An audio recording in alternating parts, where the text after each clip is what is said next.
Hi Libra, welcome to your May 2022 Astrological forecast.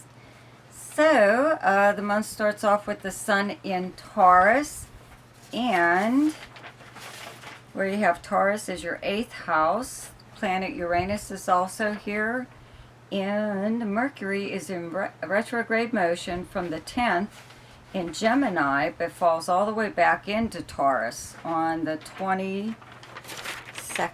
Hang on. Yeah. And then Venus moves into Taurus on the 28th. Pretty nice, actually. Where you have Taurus in your chart is your 8th house of shared resources, shared debt, shared property, whatever. But it's also the house of passive money.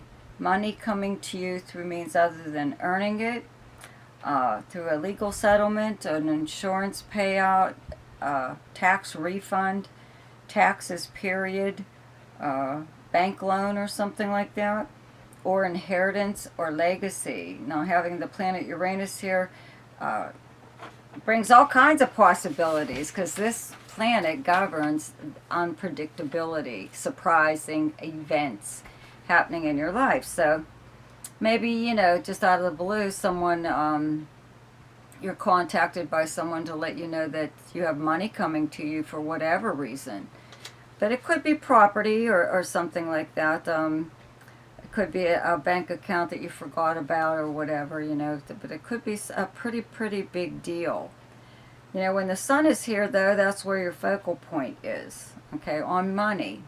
On money. It's jointly held debt, okay, and resources, like if you share a bank account with anyone or a credit card, something like that. You have bills.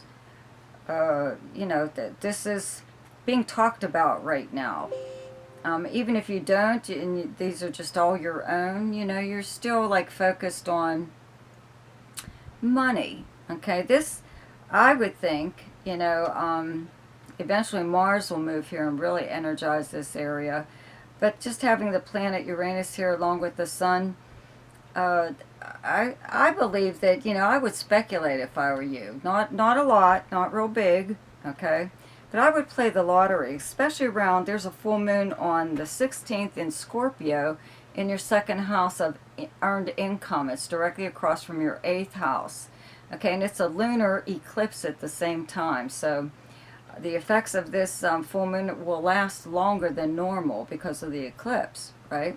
So it's happening in your 2nd house of income, earned income, how you earn through like whatever you do for a livelihood, or if you're retired, your pension or Social Security or something or other.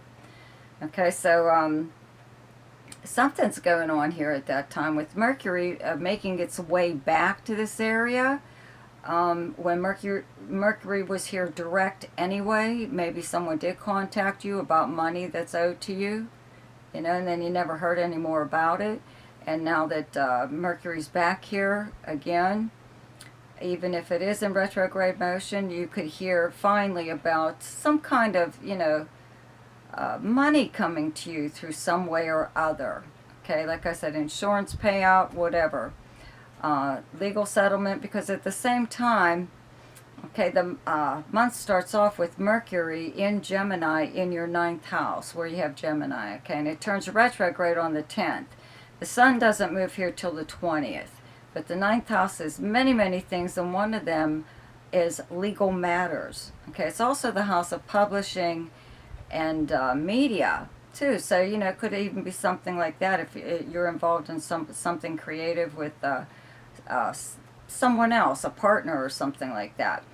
But when Mercury's retrograde here, it does screw up the communications. It's a big communication and travel house. But maybe you're able to find out something. You know what I mean? Like Mercury just moved into Gemini at the end of April. So it wasn't even there that long before it turned retrograde. So there couldn't have been too much happening in this area for it to be like screwed up by, let's say, like a Mercury retrograde period. But it would be a time where you have like increased communications, long distance usually, or could be with people from other parts of the world. But you have to be really, really clear during a Mercury retrograde period. I have a video on Mercury retrograde. There's a link to it below in the description area. So you might want to listen to that, because this is also the big travel house.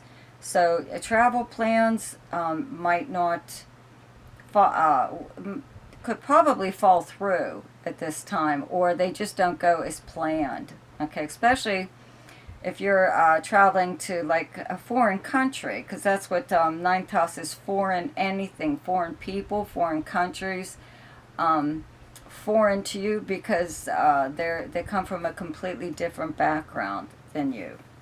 Okay, so if you are having to do any traveling, you might want to make sure all of your reservations and everything is the same. You have to keep checking on them, okay? Also, be aware of verbally what you say if you are in another country at this time.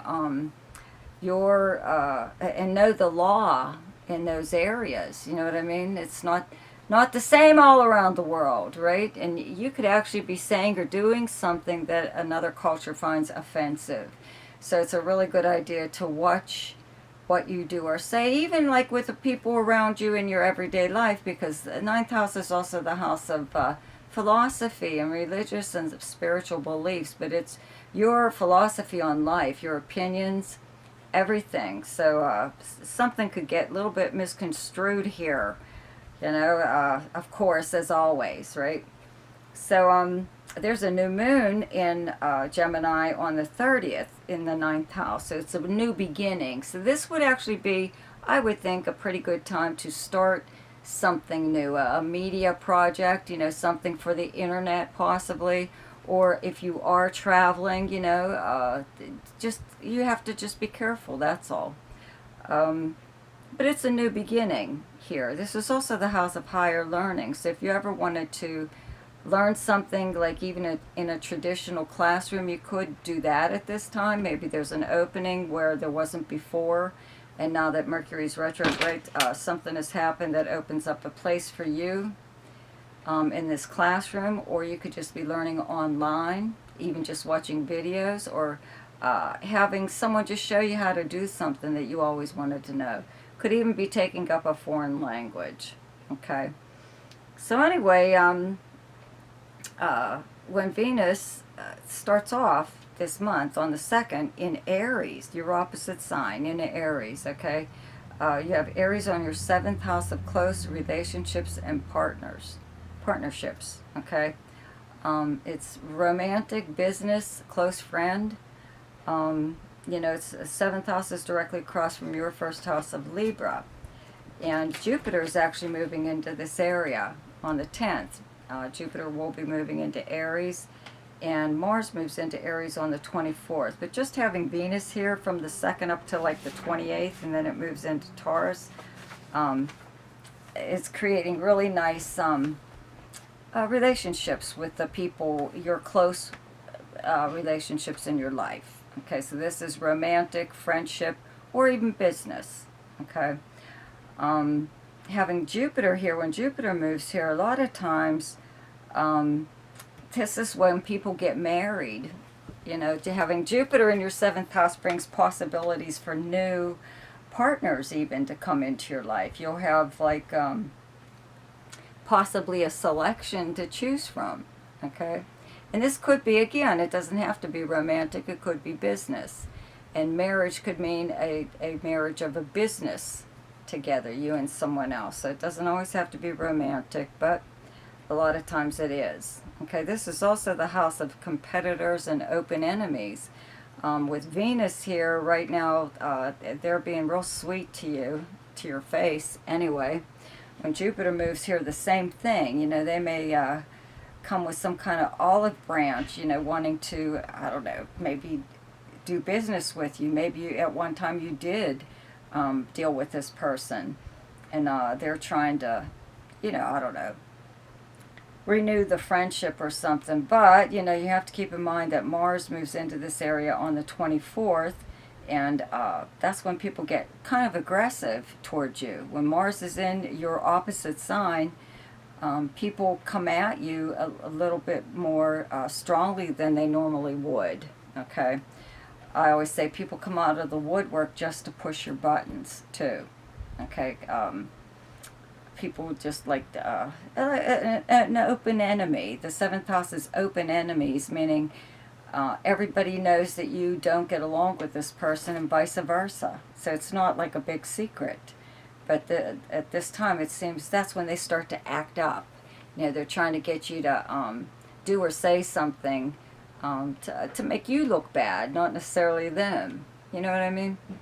So somebody could also be trying to push you into some kind of arrangement. Okay, the 7th house is agreements and even contracts. You know, so if it's business, you could have a business partner that's trying to get you to do business their way. You know, maybe it's not such a good idea, or maybe you don't want to do whatever. Okay, but you know, from the 24th on, just remember that Mars is in your opposite sign, and people are going to come at you a little bit more aggressive than they normally do. But before that, Mars starts off in Pisces at the beginning of the month, up until the 24th, and Jupiter is still here till the 10th. And where you have Pisces in your chart is your 6th house of the kind of work you do, the workplace, your co-workers, your work schedule. It's also your house of health and your house of service. And Neptune is here still. Okay, so you know, I've mentioned before, you know, that you could have like a bad reaction to even prescribed drugs, or have developed allergies or something like that. It could be that you are around something in the workplace that's making you sick, you know.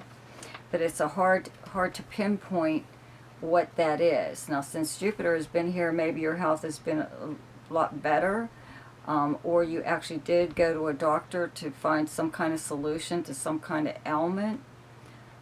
Whatever, you know, that's the best time to do something like that, you know, that as far as your health goes. Jupiter here, though, does sometimes cause you to gain weight.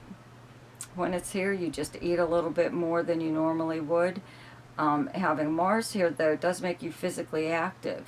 It makes you really want to get out there and do stuff like exercise or run or ride a bike or dance or something like that, some kind of physical movement.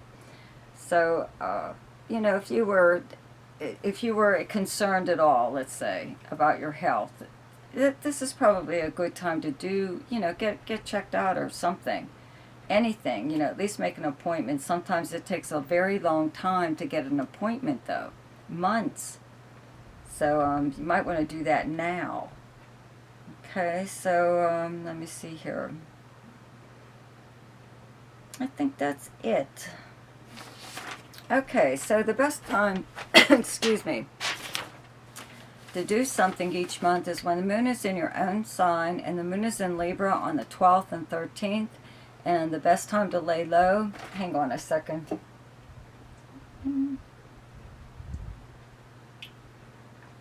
Oh, sorry. Okay, the best time to lay low is when the moon is in your opposite sign, and your opposite sign is Aries, and those dates are the 24th, 25th, and 26th. The best time for romance, recreation, creativity, fun, any kind of speculation or gambling, and anything to do with children is the 7th, 8th, 9th, 20th, 21st, and 22nd. The best time for money is the 1st, 14th, 15th, 16th, 27th, 28th, and 29th.